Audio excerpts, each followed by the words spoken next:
بسم اللہ الرحمن الرحیم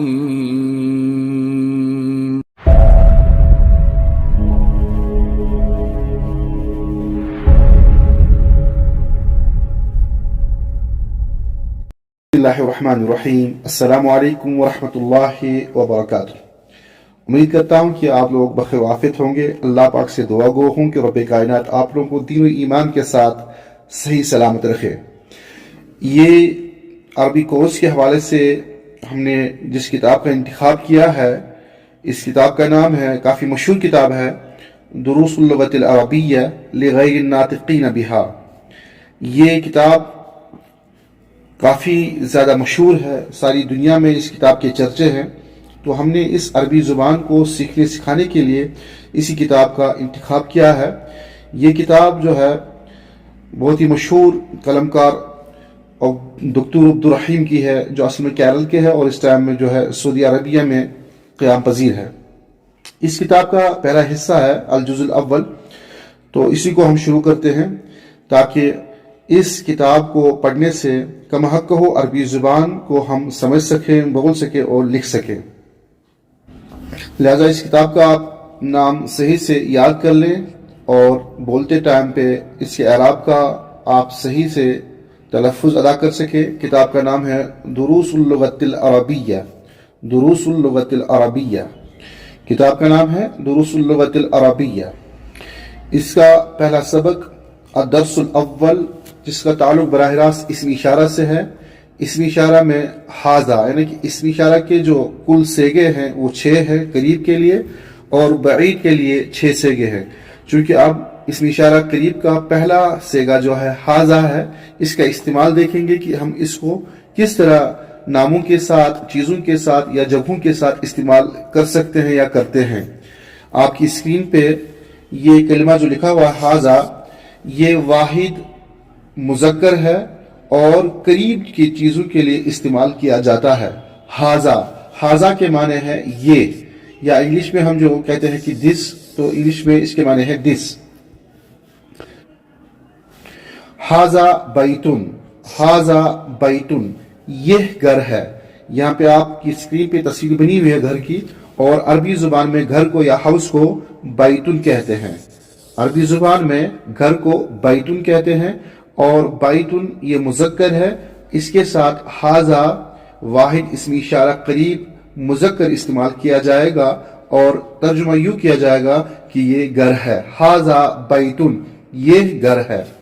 پھر اس کے دوسری تصویر میں آپ دیکھیں، مسجد کی تصویر بنی ہوئی ہے، حاذا مسجدن، حاذا مسجدن، مسجد چونکہ مذکر ہے، واحد ہے، اور اس کے ساتھ اسم اشارہ قریب واحد کا استعمال کیا جائے گا جو کہ مذکر ہے۔ حاذا مسجدن، یہ مسجد ہے۔ پھر اگلی تصویر دیکھیں آپ، بابن، دروازہ۔ دروازے کو عربک میں بابن کہتے ہیں، ڈور۔ عربک میں دروازے کو بابن کہتے ہیں، بابن، اور یہ مذکر لفظ ہے، لہذا اس کے ساتھ اسم اشارہ قریب مذکر واحد ہی استعمال کیا جائے گا، اور ہم اس کو یوں پڑھیں گے، حاذا بابن، حاذا بابن، یہ دروازہ ہے۔ اب ان 3 تصویر کو میرے ساتھ آپ ریپیٹ کریں، حاذا بیتن، یہ گھر ہے، حاذا مسجدن، یہ مسجد ہے، حاذا بابن، یہ دروازہ ہے۔ حاذا بیتن، حاذا مسجدن، حاذا بابن، یہ الفاظ آپ یاد کریں۔ اس طرح آپ کے پاس ایک الفاظ کا اچھا خاصا ذخیرہ جمع ہو جائے گا، تاکہ آپ ان الفاظ کو عربی زبان میں یاد کریں، کاپی پہ نوٹ کریں کہ بیتن کو گھر کہتے ہیں، مسجد مسجد کو کہتے ہیں، بابن دروازے کو کہتے ہیں۔ اگلی 3 تصویروں پہ آپ نظر دوڑائیں۔ کتاب ہے، کتاب کو عربک میں کتابن کہتے ہیں، کتابن کو کتاب، اور قلم کو عربی میں قلمن کہتے ہیں، چابی کو عربی میں مفتاحن کہتے ہیں۔ ان 3 الفاظ میں سے 2 لفظ ایسے ہیں جو آلریڈی آپ جانتے ہیں کہ ہم اردو میں بھی ان کا استعمال کرتے ہیں، قلم کو بھی اور کتاب کو بھی۔ یہاں پہ یہ بات یاد رکھیں کہ کتاب اردو زبان میں مؤنث استعمال ہوئی ہے، اور عربی زبان میں کتاب مذکر ہے، لہذا یہاں پہ آپ دیکھ سکتے ہیں حاذا مذکر ہے کیونکہ کتاب عربی زبان میں مذکر ہے اور عربی زبان کا اعتبار کرتے ہوئے ہم اس کو مذکر مانیں گے اور ہم پڑھیں گے ہاذا کتابن، ہاذا کتابن، یہ کتاب ہے۔ پھر آگے دیکھیں آپ، ہاذا قلمن، ہاذا قلمن، یہ قلم ہے، ہاذا قلمن، یہ قلم ہے۔ چابی کو عربی زبان میں مفتاحن کہتے ہیں، مفتاحن، ہاذا مفتاحن، ہاذا مفتاحن، یہ چابی ہے۔ ان تینوں لفظوں کو آپ دیکھیں، ہاذا کتابن، یہ کتاب ہے، ہاذا قلمن، یہ قلم ہے، ہاذا مفتاحن، یہ چابی ہے۔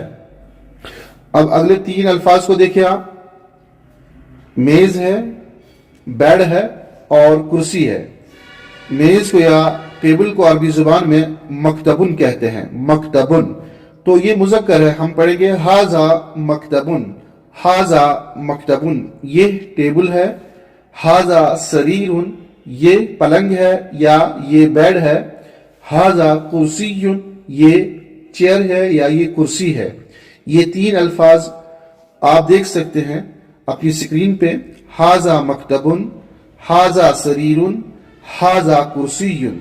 تینوں چیزوں کے ساتھ ہاذا کا استعمال ہوا کیونکہ تینوں چیزیں عربی زبان میں مذکر ہے اور واحد ہے، تو اس کے ساتھ اسم اشارہ قریب واحد مذکر کا استعمال ہوگا۔